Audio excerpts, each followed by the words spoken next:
Why were all these ancient faiths who believed in karma, dharma, and reincarnation persecuted? The reasons are actually simple. Karma implies that an individual was responsible for the path that they chose. Personal responsibility and accountability rests with the individual. Your actions dictate your spiritual progression. You will reap the fruits of your action. This was like the natural law of physics. But for anyone enamored with the material and prepared to do unrighteous acts to quench their desires, this presented a big problem. If you do something unrighteous, there was no easy way out. The only option was to work out that karma in this birth or the next. This was specifically a big problem for materialistic ruling authorities, leaders, and kings. This meant that people could not be controlled by material wealth and goaded to act unjustly based on material temptation. This would have been an inconvenience to any ruler who wanted his people to go to war, to pillage and plunder for material wealth.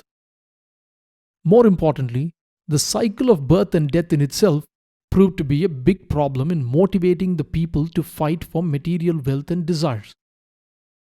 If reincarnation is acknowledged, the illusory sense of identity to a group is lost. People could not be easily goaded to fight an offensive fight to subjugate another unjustly. By the way, dharma does allow you to defend when you're attacked, but if the intent is purely material plunder and subjugation, then it is adharma. On the other hand, materialistic rulers also found that the promise of an eternal heaven and the fear of eternal hell were powerful tools to drive the masses to do their bidding based on fear and greed. If one had faith in reincarnation, before we harm another purely based on perceived groupings like race, faith, etc., we would stop to think what we were before this birth and where our actions would lead us to. The other aspect of Dharmic faiths was this idea of an infinite, all-pervading God energy. With the idea of an infinite God energy and stating that the self, the Atman, was indeed a part of the divine, Dharmic faiths democratized spirituality. Everybody had divinity in them. This would have challenged the ruling authority, especially in places where the theological and political authority cooperated to create material empires. Karma, dharma, samsara, and moksha were common to all. Everyone came under the ambit of karma, dharma, samsara, and moksha.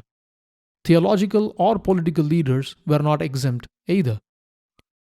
Dharmic faiths emphasized the unity of all being, so there was no exclusivism, no concept of an heretic.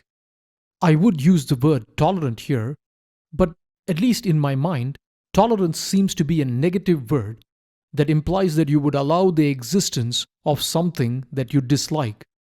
Dharmic faiths were inclusive in the truest sense. The Dharmic worldview is summarized in this beautiful verse. Ayam nija paroveti ganana lagu chetasam udhara charithanam tu vasudhaiva kudumbakam. Only the small-minded discriminate, saying this is a relative and the other is a stranger. But for the noble-minded, the entire world is a family. Dharmic faiths did not stifle the curiosity of seekers. You could have different schools of thoughts and healthy debates going on between these schools of thoughts. Knowledge was the means to liberation, and the aim was God realization. So faiths that embraced karma and transmigration-based doctrines stood in opposition to a world largely driven by fear and greed. Still standing through the ravages of time, these philosophies still proclaimed that the human soul was a part of divinity, a part of the infinite God energy. They encouraged the individual to realize the true nature of reality, free from guilt, greed, and fear. As always, the known is a drop, and the unknown an ocean. Peace.